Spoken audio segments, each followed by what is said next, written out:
எல்லாருக்கும் ஹாப்பி ஓணம். இன்னைக்கு தான் கேரளால ஓணம் பண்டிகை செலிப்ரேட் பண்ணுவாங்க. இன்னைக்கு எங்க வீட்ல எப்படி ஓணம் பண்டிகை செலிப்ரேட் பண்றாங்கன்னு சொல்லி பார்க்கலாம் வாங்க.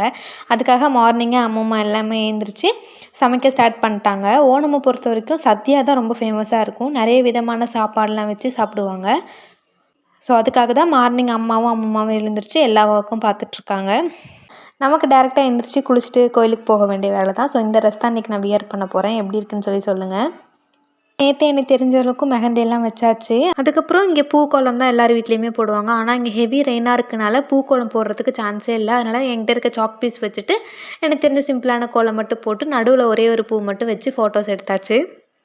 அதுக்கப்புறம் பக்கத்தில் இருக்க கோயிலுக்கு போகலான்னு சொல்லிட்டு தான் நானும் அம்மாவுமே கிளம்பியிருந்தோம். நம்ம ஊரில் இருக்க மாதிரி இங்கே சாமி சிற்பங்கள் எல்லாமே கோயிலுக்கு வெளியிலலாம் வச்சுருக்க மாட்டாங்க. கருவறைக்குள்ளே மட்டும்தான் சாமியோட சிற்பங்கள் எல்லாமே இருக்கும். மற்றபடி கோவில் பார்க்கறதுக்கு கேரளா ஸ்டைல் வீடுகள் எப்படி இருக்குமோ அதே மாதிரி தான் இருக்கும்.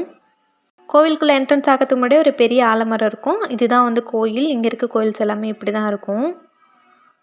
இருக்க வீடுகள்லையுமே சரி, இங்கே இருக்க கோவில்கள்லையுமே சரி, அழகான பூக்கோலம்லாம் போட்டு வச்சுருப்பாங்க. ஆனால் பூக்கோலம் வந்து சிம்பிளாலாம் போட மாட்டாங்க. கொஞ்சம் பெருசாக இருக்க மாதிரி தான் போடுவாங்க. அதே மாதிரி தான் கோயில்லையுமே பெருசாக தான் போட்டு வச்சுருந்தாங்க. அது பார்க்கறதுக்குமே அழகாக இருந்துச்சு. இன்றைக்கி மார்னிங்லேருந்தே நிறைய பேர் கோயிலுக்கு வந்துகிட்டே தான் இருப்பாங்க. ரொம்ப அமைதியாக ரொம்ப சூப்பராக இருக்கும் இங்கே இருக்க கோயில்கள் எல்லாமே. அதேமாதிரி இந்த கோயிலுக்கு பக்கத்துலேயுமே ஒரு குளம் வந்து இருக்கும். அந்த குளத்துல ஃபுல்லாமே தாமரைகள் எல்லாமே போட்டு வச்சுருப்பாங்க. அது பார்க்கறதுக்குமே அழகாக இருக்கும். அது கோயிலுக்கெலாம் போயிட்டு வந்துட்டு நாங்கள் நேராக சாப்பிட வந்து உட்காந்தாச்சு.